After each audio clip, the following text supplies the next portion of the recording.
बदायूं में दो सगे भाइयों की सनसनीखेज हत्याकांड की वजह से इलाके में हड़कंप मचा हुआ है।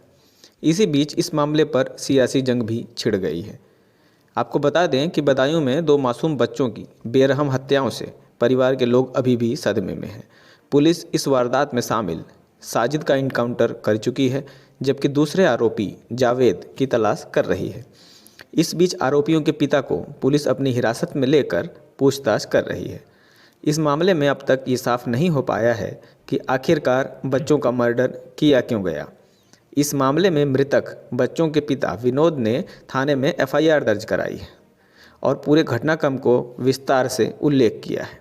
हम इस वीडियो में देखेंगे कि उस एफआईआर में क्या क्या बातें बताई गई हैं और उस एफआईआर को पढ़कर आप भी उन दरिंदों की वहशीपन को समझ पाएंगे। एफआईआर में पिता ने कहा, हमारे घर के सामने साजिद और जावेद नाई की दुकान करते थे। पड़ोस में होने की वजह से उनका हमारे घर पर आना जाना था। मंगलवार शाम 7:30 बजे मोटरसाइकिल से उतरकर साजिद हमारे घर के अंदर आया। उस वक्त घर में मेरी पत्नी संगीता, मेरी माँ और 3 छोटे बच्चे आयुष, पीयूष और आहान घर पर थे। साजिद ने घर आकर मेरी पत्नी से कहा कि उसकी बीबी की डिलीवरी होनी है। इसके लिए डॉक्टरों ने रात 11 बजे का समय दिया है। उसने डिलीवरी के लिए 5,000 रुपये की मदद मांगी। मेरी पत्नी संगीता उसकी मदद करने के लिए कमरे के अंदर पैसे लेने चली गई। पीड़ित पिता ने आगे बताया कि अब साजिद कमरे के अंदर था तो उसका भाई जावेद बाइक के पास बाहर खड़ा था। साजिद ने मेरे बीच वाले बेटे पीयूष से खैनी की पुड़िया लाने को कहा। इसके बाद साजिद ने कहा कि आज मेरा मन थोड़ा घबरा रहा है। इसके बाद ताज़ी हवा लेने के लिए वह आहान और उसको साथ बड़े वाले को साथ लेकर तीसरी मंजिल पर चला गया। साथ ही उसने आयुष से पानी लाने के लिए कहा। जब वो ऊपर जा रहा था तो उसने अपने भाई जावेद को भी अंदर बुला लिया। वो दोनों भाई आयुष और आहान को साथ लेकर ऊपर तीसरी मंजिल पर चले गए।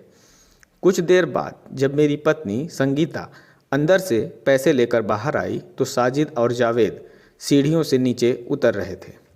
उनके हाथों में खून सी सनी हुई छुरी थी। मेरी पत्नी को देखते ही साजिद ने कहा, आज मैंने अपना ये काम पूरा कर दिया है। उसके हाथ में खून से सनी छुरी देखकर मेरी पत्नी घबरा गई और ज़ोर से चिल्लाई। इसी दौरान मेरा मंझला बेटा पीयूष, जिसे वो बाहर पुड़िया लेने के लिए भेजा था, वो भी आ गया। तो जावेद ने उसे देखते ही छुरी से मारने की कोशिश की, जिससे उसके हाथ में गंभीर चोटें आई हैं।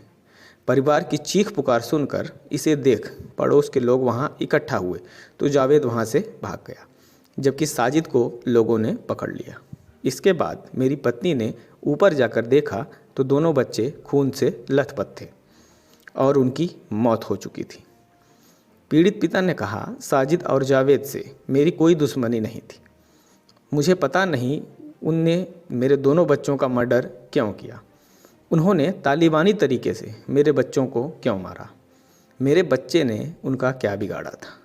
इस मामले में सच सामने आना चाहिए। वारदात के बाद पुलिस में और आरोपी साजिद का इनकाउंटर कर दिया, जबकि जावेद अभी तक फरार है। पुलिस इसकी तलाश में कई जगह दबिश डाल रही है, लेकिन उसका अभी तक कुछ पता नहीं चल पाया है। इस दोहरे हत्याकांड में एक और बड़ा खुलासा हुआ है। इनकाउंटर में मारे गए साजिद की पत्नी ने खुलासा किया है कि वह गर्भवती नहीं है।